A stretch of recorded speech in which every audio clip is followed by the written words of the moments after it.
तो hello everyone, welcome back to my channel. First of all happy new year to all.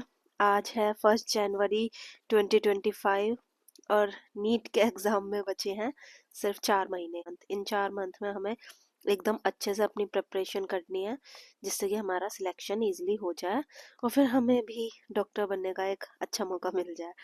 ठीक है, तो चलो अब हम आज का अपना लेक्चर स्टार्ट करते हैं। इस 10 मिनट की रिवीजन सीरीज में आप लोगों का स्वागत है।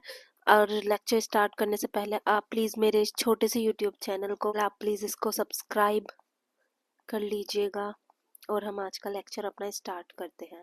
पहले मैं आपको स्लाइड्स दिखा देती हूँ। वैसे आपने एक चीज़ पे ध्यान दिया, ये देखो मैंने कितना छोटू सा लिखा था, मैंने बस इसे जूम कर दिया था। कोई बात नहीं, एफर्ट्स मैटर करते हैं।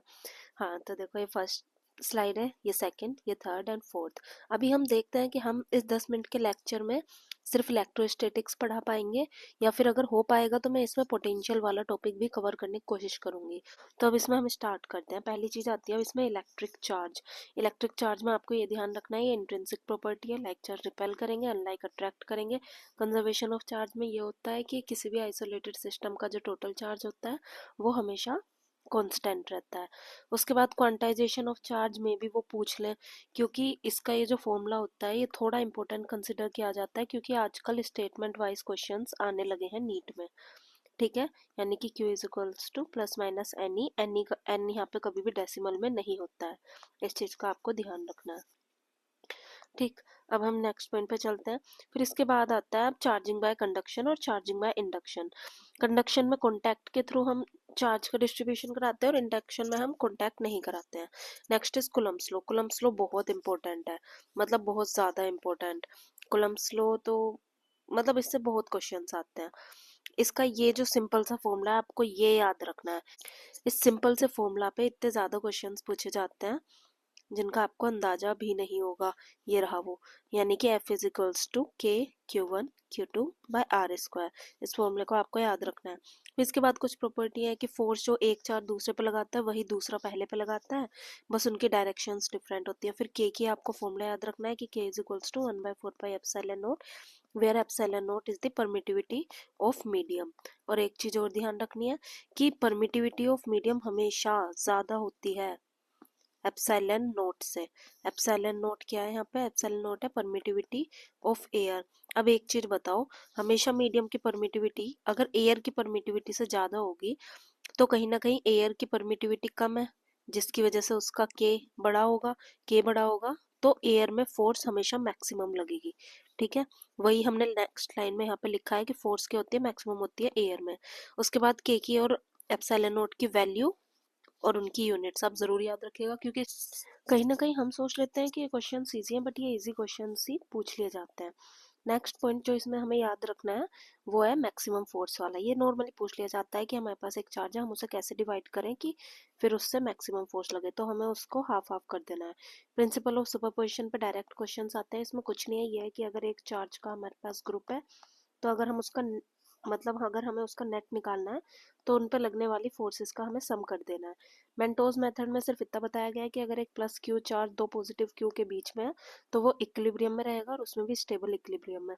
थोड़ा सा मैं आपको समझा देती हूँ, वैसे तो हमारे पास ज़्यादा टाइम नहीं है, चलो यहाँ बता देती हूँ जल्दी से। प्लस क्यू चार्ज है, प्लस कैपिटल क्यू। ठीक है, अब इसके बीच में हमने पॉजिटिव क्यू को रखा। जितना ये वाला चार्ज इसको रिपेल करेगा उतना ही ये चार्ज इसको रिपेल करेगा, तो कहीं ना कहीं ये किस में रहेगा? इक्विलिब्रियम में। और अगर मैं इस प्लस क्यू चार्ज को मान लो यहाँ पे लेफ्ट हैंड साइड पे मूव कराती हूँ तो ये लेफ्ट हैंड साइड वाला चार्ज इस पे ज्यादा रिपल्सन लगाएगा, जिस वजह से ये प्लस क्यू चार्ज फिर से सेंटर पे ही जाके रुक जाएगा। इससे पता चलता है कि स्टेबल इक्विलिब्रियम में। आई थिंक आपको मैंने ये पॉइंट अच्छे से समझा दिया होगा। वेट एक सेकेंड। ठीक है, तो यहाँ पे यही चीज लिखी हुई है कि प्लस क्यू चार्ज है, साइड में कैपिटल प्लस क्यू है तो स्टेबल इक्विलिब्रियम में होगा। कि देखो अगर यहाँ पे प्लस क्यू चार्ज होगा तो अगर हम सेंटर पे माइनस क्यू चार्ज को रखेंगे और अगर मैं इसको हल्का सा लेफ्ट साइड पे करूंगी तो ये लेफ्ट साइड वाला चार्ज इसको ज्यादा फोर्स से अपनी तरफ अट्रैक्ट कर लेगा, जिस वजह से ये अनस्टेबल इक्विलिब्रियम हो जाएगा, क्योंकि ये चार्ज उधर चला जाएगा, ये अपनी पोजिशन पे वापस नहीं आएगा। ठीक है, अब नीचे सेम चार्ज के साइन चेंज करके इन्होंने सेम ही बातें वहां पे दी है स्टेबल और अनस्टेबल की। अब नेक्स्ट चीज आती है इसमें, ये फर्स्ट केस, मतलब नॉर्मली इस तरह के क्वेश्चंस पूछ लिए जाते हैं और ये इंपॉर्टेंट होते हैं। इसमें हमसे बोलेंगे कि दो चार्ज हमारे पास है, उसके बीच में हम कहाँ पे एक तीसरे चार्ज को रखें एक एक्स डिस्टेंस पे, जिससे कि वो इक्विलिब्रियम में आ जाए। तो उसका फॉर्मूला ये होता है कि x is equals to root Q one upon में root Q one plus root Q two into में जो कि टोटल डिस्टेंस l होने वाला है हमारे पास। नेक्स्ट चीज उसमें ही दूसरा केस दे रखा है कि अब हमारे पास दो चार्ज है Q1 Q2, but opposite sign, एक पॉजिटिव तो दूसरा नेगेटिव। तो हम कहाँ पे तीसरे चार्ज को रखें कि वो इक्विलिब्रियम में आ जाए। तो हमें ध्यान रखना है जो जिस भी चार्ज की वैल्यू कम होगी उसकी तरफ से तीसरा चार्ज बाहर की तरफ हमें प्लेस करना पड़ेगा। लाइक दिस इज Q1 जिसकी वैल्यू कम है और ये पॉजिटिव है, ये Q2 है जिसकी वैल्यू ज्यादा है। तो इसके यहाँ पे कहीं पे हम x डिस्टेंस पे उस तीसरे चार्ज को प्लेस करेंगे इक्विलिब्रियम में लाने के लिए। इसका भी फॉर्मूला आपको ध्यान रखना है। यहाँ पे ध्यान रखना है यहाँ पे नेगेटिव चार्ज है और पीछे वहां पे पॉजिटिव चार्ज था। अब ये कुछ नहीं है, सिर्फ इन्होंने हमें ये दिया है कि कूलम्ब्स लॉ को वेक्टर फॉर्म में हम इस तरह से भी लिख सकते हैं। अब ये एक इम्पोर्टेंट टॉपिक है, इलेक्ट्रिक फील्ड। ये आपको अच्छे से आना चाहिए, इलेक्ट्रिक फील्ड, क्योंकि इसके जो दो फॉर्मूले हैं ना इन पे बहुत क्वेश्चंस आते हैं। आप इसको बिल्कुल अच्छे से तैयार करिए, मेरे साथ बोलिए electric field E vector is equals to F vector divided by Q naught which is also equals to KQ by R square। इस सिंपल से फॉर्मूला पे बहुत सारे क्वेश्चंस नॉर्मली पूछ लिए जाते हैं। इसके बाद फिर कुछ खास नहीं है, यह है कि पॉजिटिव क्यू चार्ज से इलेक्ट्रिक फील्ड अवे होती है, माइनस क्यू में टुवार्ड्स होती है। ये फॉर्मूला हमने देख लिया। और ये यहाँ पे इन्होंने ये बताया कि सिमेट्रिकल चार्ज डिस्ट्रीब्यूशन होता है जहाँ पे भी उसके सेंटर पे इलेक्ट्रिक फील्ड हमेशा जीरो होती है। अब हाँ, अब ये जो टॉपिक है ये कंटिन्यूअस चार्ज डिस्ट्रीब्यूशन का, ये आपको जरूर याद रखना है क्योंकि इस पे डायरेक्ट क्वेश्चन भी आ जाते हैं, इसकी डेरिवेशन बेस्ड भी आ जाते हैं। तो first one is linear charge density जिसका फॉर्मूला होता है lambda by Q, lambda is equals to Q by L. फिर सरफेस चार्ज डेंसिटी जिसका फॉर्मूला होता है sigma is equals to Q by A. Then volume charge density जिसका formula होता है rho is equals to Q by V. ये फॉर्मूले आपको जरूर से ध्यान रखना है। एक ये केस पूछ लिया जाता है कि हमारे पास एक रोड है, रोड के यहाँ पे किसी पी पॉइंट पे हमें बताओ इलेक्ट्रिक फील्ड कितनी होगी। तो उसका ये फॉर्मूला होता है के क्यू अपॉन में ए प्लस एल। ए यहाँ पे ये डिस्टेंस होता है पी पॉइंट तक का और एल इस रोड की पूरी लेंथ होती है। अब ये नेक्स्ट कॉन्सेप्ट जो मैंने ये लिखा हुआ है ये है डिस्क का, ये तो आप जरूर याद रखिएगा। वो आपको डिस्क दे देंगे और किसी पॉइंट पे पूछ लेंगे इलेक्ट्रिक फील्ड, वो सेमी सर्कल देके सेमी सर्कल के यहाँ पे इलेक्ट्रिक फील्ड पूछ लेंगे, सर्कल के यहाँ पे इलेक्ट्रिक फील्ड पूछ लेंगे, और ये 3/4 ऑफ सर्कल देके यहाँ पे आपसे इलेक्ट्रिक फील्ड पूछ लेंगे। किसी स्ट्रेट इनफाइनाइट वायर की आपसे इलेक्ट्रिक फील्ड पूछ लेंगे। तो इसमें सिर्फ आपको ये ध्यान रखना है कि यहाँ का ये जो एंगल है ये एंगल कितना है, उस एंगल के बेसिस पे आप इस फॉर्मूले से उसकी इलेक्ट्रिक फील्ड फाइंड कर सकते हो। तो ये फॉर्मूला आप जरूर याद रखिएगा कि E is equals to 2k lambda by r sine alpha by 2। अब जैसे ये जो नीचे केस गिवन है जिसमें हमें दिया है कि फॉर इनफाइनाइट लीनियर चार्ज, तो इसमें हमने अल्फा को 180 डिग्री कंसीडर किया जिसकी वजह से फॉर्मूला आ गया 2k लैम्डा बाय आर। अब हम थोड़ा स्पीड में चलते हैं क्योंकि टाइम कम है हमारे पास।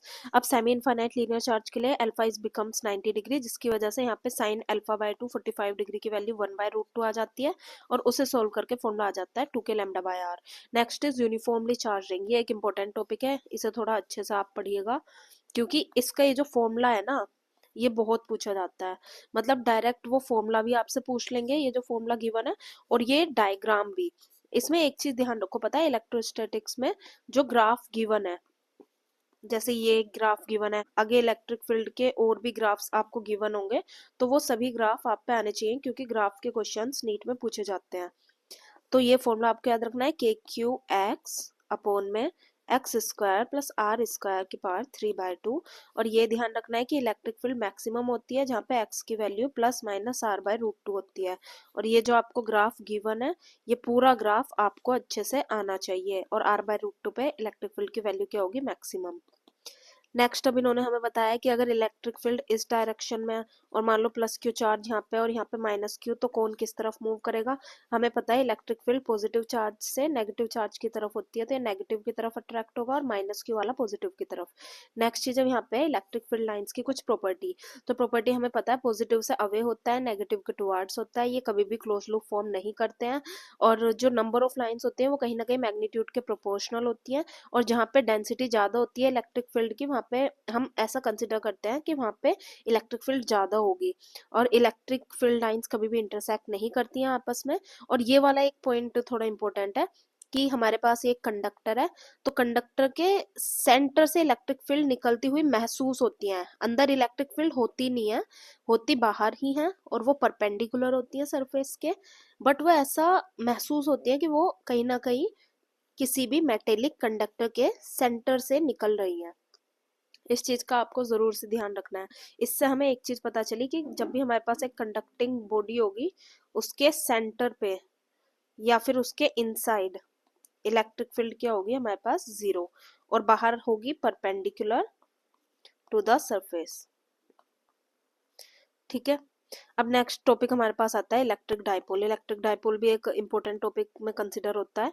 इसमें ऐसा होता है कि हमें दो चार्ज देते हैं जिनके बीच का डिस्टेंस 12 होता है, और फिर वो हमसे पूछते हैं यहाँ पे इनका डाइपोल मोमेंट। डाइपोल मोमेंट का आपको फॉर्मूला याद रखना है, which is P is equals to Q into में 2L, और इसकी डायरेक्शन याद रखनी है, क्योंकि नॉर्मली इलेक्ट्रिक फील्ड की जो डायरेक्शन होती है वो हमें पता है, वो पॉजिटिव टू नेगेटिव होती है, बट वहीं पे डाइपोल की जो डायरेक्शन होती है वो होती है नेगेटिव टू पॉजिटिव। हमने यहाँ पे लिख रखा होगा negative to positive, coulomb metre इसकी यूनिट है।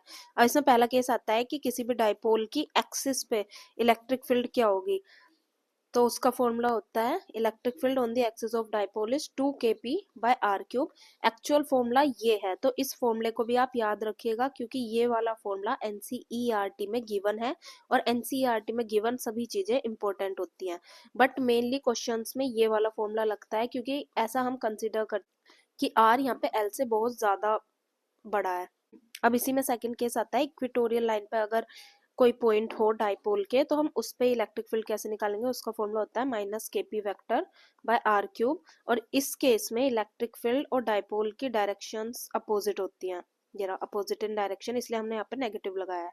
नेक्स्ट पॉइंट आता है जनरल पॉइंट, इसका भी फॉर्मूला आप याद रख सकते हैं। मैं एक चीज बताती हूँ, इस पूरे उसमें ये इंपॉर्टेंट है, बहुत ज्यादा इंपॉर्टेंट इसका, इसमें इनकी प्रॉपर्टीज पूछ ली जाती हैं जैसे कि स्टेटमेंट वाइज क्वेश्चन में, और साथ ही साथ इलेक्ट्रिक डाइपोल इम्पोर्टेंट है, बट ये जो जनरल पॉइंट वाला है ये थोड़ा इतना ज्यादा इम्पोर्टेंट नहीं है, इससे इतने ज्यादा क्वेश्चंस नहीं आते हैं।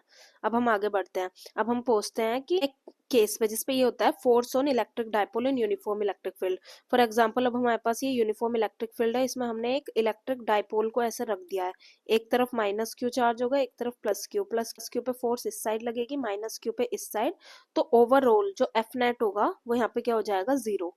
ठीक है। नेक्स्ट केस आता है कि टॉर्क क्या लगेगा जब एक इलेक्ट्रिक डाइपोल को हम यूनिफॉर्म इलेक्ट्रिक फील्ड में रखेंगे, तो टॉर्क का हमारे पास torque is equals to electric dipole into में इलेक्ट्रिक फील्ड, और इसका वैसे जेन्युइन फॉर्मूला ये होता है कि पीई साइन थीटा, जो कि आपको ध्यान रखना है, थीटा यहाँ पे एंगल है electric field and dipole moment के बीच का।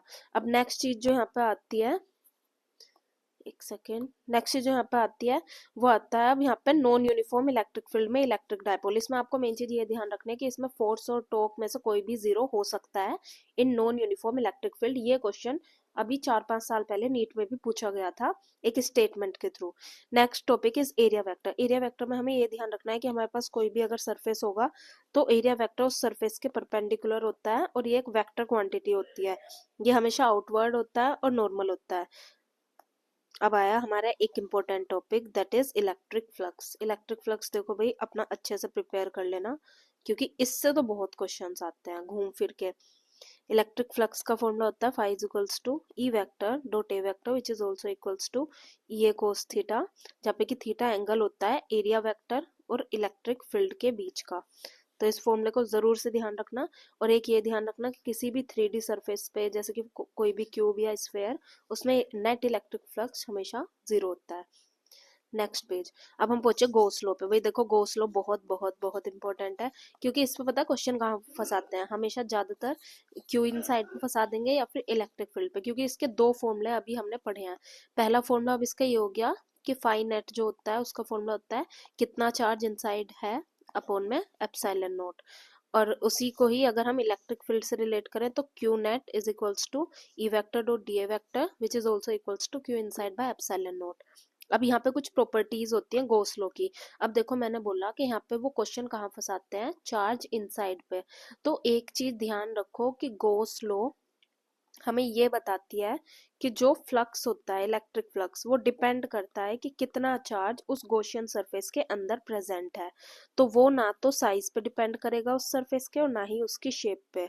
और फिर आपको ध्यान रखना है कि उस चार्ज के हमें साइन की वैल्यू यहाँ पे पुट करनी है। पॉजिटिव फ्लक्स यानी कि आउटवर्ड फ्लक्स होगा, नेगेटिव यानी कि इनवर्ड फ्लक्स होगा। और पॉइंट चार्ज के लिए गॉसियन सरफेस सर्कुलर होता है, लीनियर चार्ज के लिए सिलेंड्रिकल होता है, और किसी भी शीट के लिए भी वो सिलेंड्रिकल होता है। अब देखो वही चीज यहाँ पे मैंने नोट के थ्रू लिखी है कि इलेक्ट्रिक फील्ड तो सभी चार्जेस की वजह से होगी, चाहे वो गॉसियन सरफेस के अंदर हो या बाहर, बट जो चार्ज होता है वो हमेशा हम अंदर वाला ही कंसिडर करते हैं। Next is electric field due to infinite linear charge. देखो ये टॉपिक हमने अभी पीछे पढ़ा था कि हमारे पास एक इनफाइनाइट लीनियर चार्ज है, हमने उसके अल्फा को 180 डिग्री कंसिडर किया था, जिसकी वजह से हमारी इलेक्ट्रिक फील्ड आई थी 2k लैम्डा बाय आर। अब वही चीज इन्होंने यहाँ पे प्रूव करी है हमारे पास गॉसियन सरफेस से। Next is electric field due to infinite plane sheet of charge. देखो ये टॉपिक इंपॉर्टेंट है, इसमें मतलब पूछ लेते हैं, इस फॉर्मूला को भी इजीली पूछ लेते हैं, मतलब आपको हर दूसरे तीसरे क्वेश्चन में ये दिख सकता है। इसका आपको ये फॉर्मूला ध्यान रखना है, E is equals to sigma by 2 epsilon not, और इसी के बेसिस पे आपके सभी क्वेश्चन ऑलमोस्ट सोल्व हो जाते हैं, जहाँ पे सिग्मा हमारे पास सरफेस चार्ज डेंसिटी है Q बाय A। अब नेक्स्ट आता है हमारे पास electric field due to charged conducting sphere solid and hollow. मैं एक चीज आपको बताती हूँ, देखो कंडक्टिंग में हमेशा होलो जो भी चीज होगी वो हमेशा कंडक्टिंग होती है, क्योंकि उसके सरफेस पे चार्ज होता है, तो वो इजिली कंडक्ट कर देता है। बट वहीं पे अगर हमारे पास कोई चीज सॉलिड होगी, सॉलिड बॉडी होगी, तो उसमें हमें देखना पड़ेगा कि वो सॉलिड बॉडी यहाँ पे कंडक्टिंग गिवन है या नहीं गिवन है। ठीक है, अब इन्होंने कंडक्टिंग स्फीयर बोला और सॉलिड भी बोला है हमें, और होलो तो होता ही कंडक्टिंग है। इसमें अब हमें ध्यान रखना है, कंडक्टिंग में मैंने पीछे बताया था कि एक कंडक्टिंग स्फीयर है तो उसके अंदर इलेक्ट्रिक फील्ड 0 होगी, बाहर परपेंडिकुलर होगी उसके सरफेस के। तो वही चीज यहाँ पे लिखी है कि inside electric field is 0, outside का फॉर्मूला होगा KQ/R²।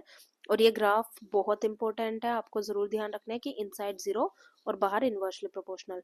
नेक्स्ट केस है electric field due to non conducting dielectric insulated sphere particularly solid, क्योंकि होलो हमेशा कंडक्टिंग ही होता है। तो सॉलिड नॉन कंडक्टिंग स्फीयर को अब हम देखते हैं।